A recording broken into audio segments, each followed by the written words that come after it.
এই যে পটল ভাজবো এখন। ভাত নামানো হয়ে গেছে, এই যে আমার বর পটল ভাজছে, বোন দাদা একটা একটা করে দিচ্ছে পটল। গ্যাসটা পুড়ে গেছে, ভাগ্যে ওভেনটা ছিল, নাহলে আজকে না খেয়ে মরতে হতো।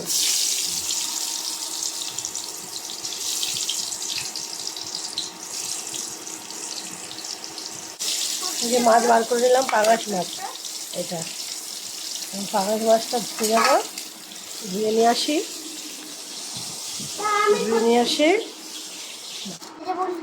এই যে পটল ভাজা হয়ে গেছে। এখন মাছের হলুদ লবণ মাখানো হচ্ছে, এখন মাছটা ভাজা হবে। আস্তে দেওয়া হলো, আস্তে দিয়ে দাও, আস্তে আস্তে দিয়ে মাছটা ভাজো, তাহলে মাছটা পুরো লেগে যাবে। আর এই যে সর্ষে নিয়ে নিয়েছি, সর্ষে আর লঙ্কা, এটা দিয়ে পটল সর্ষে বানাবো। মাছ ছাড়ছে, ছুঁড়ে ছুঁড়ে মাছ ছাড়ছে ভয়তে। দেখো তোমার দাদা মাছ ভাজছে, দেখো মাছ ভাজতে গিয়ে উঠে পালিয়ে যাচ্ছে।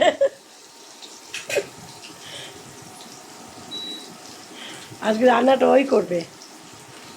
সব হয়ে গেল বন্ধুরা, পটলগুলো ভেজে নিচ্ছি, লাল করে ভেজে নেবো। ভেজে তারপরে পেঁয়াজ দিয়ে টমেটো দিয়ে তারপর সর্ষে বাটাটা দেবো। হচ্ছে লবণ দিয়ে নিলাম, হলুদ দিয়ে দিলাম, দিয়ে একটু ভেজে নেবো,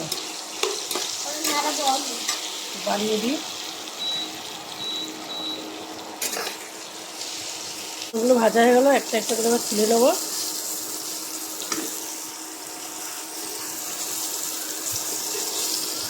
ভেজে নিলাম বন্ধুরা। এবারে